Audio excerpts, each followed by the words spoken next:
তো এমনিতেই আমাদের রিসোর্স বলতে আমাদের জনগণ, আমাদের কোনো রিসোর্স যাতে নষ্ট না হয়, আমাদের কোনো মায়ের বুক যাতে খালি না হয়, আমরা প্রত্যেকটি আমার উপজেলা আমার এই জেলার প্রত্যেকটি ফুয়েল স্টেশনে আমরা এই নোটিশটি আমরা অবশ্যই যেন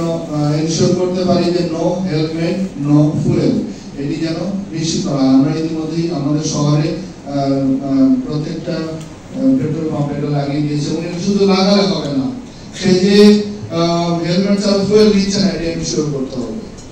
এবং এই সচেতনতা বোধ আমাদের মধ্যে আসতে হবে। আর কানুনের বোর্ড সহ অন্যান্যদের বলবো যে আমরা শুধু বলি যে আমাদের খালগুলোতে বিভিন্ন সময় ময়লা আবর্জনা ফেলছে, এটি না ফেলে যে সমস্ত জায়গায় ময়লা আবর্জনা ফেলে সেখানে যেন আমরা অবশ্যই আমাদের যে নোটিশ আমরা যেটি বলেছি সেটি যেন আমরা নোটিশ টাঙিয়ে দিই এবং আমরা প্রাথমিকভাবে নোটিশ টাঙিয়ে দিব। এরপরে যদি ফেলে তাহলে আমরা আইনানুগ ব্যবস্থা গ্রহণ করব। আমরা সকলকে নিয়ে আমাদের সকল ডিপার্টমেন্ট আমরা সকলে এই জেলার জন্য কাজ করি এবং আমরা মনে করি যে আমাদের কারো মধ্যে কারো কোনো অসুবিধা হলে আমরা সেখানে আমাদের সর্বোচ্চ সহায়তা নিয়ে আমরা সেই সমস্যাগুলো সমাধান করার চেষ্টা করি এবং এটি যেন আমাদের অব্যাহত থাকে এবং আমরা যেন কোনো কাজকেই শুধু নিজের ঘাড়ে না নেই এবং এটি সেই সমস্যা নিয়ে যেন না বসে থাকি।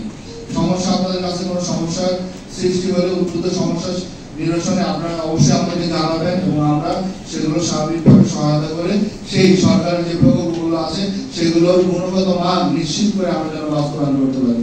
আবারও আমরা সকলে মিলে আমরা যে প্রত্যাশা করি আমাদের যে শহরের যে সুন্দর শহরের প্রত্যাশা করি যেখানে আমরা একটা নির্দিষ্ট সময়ের জন্য কাজ করছি সেই কাজ যেন বাস্তবায়ন করতে পারি, সেই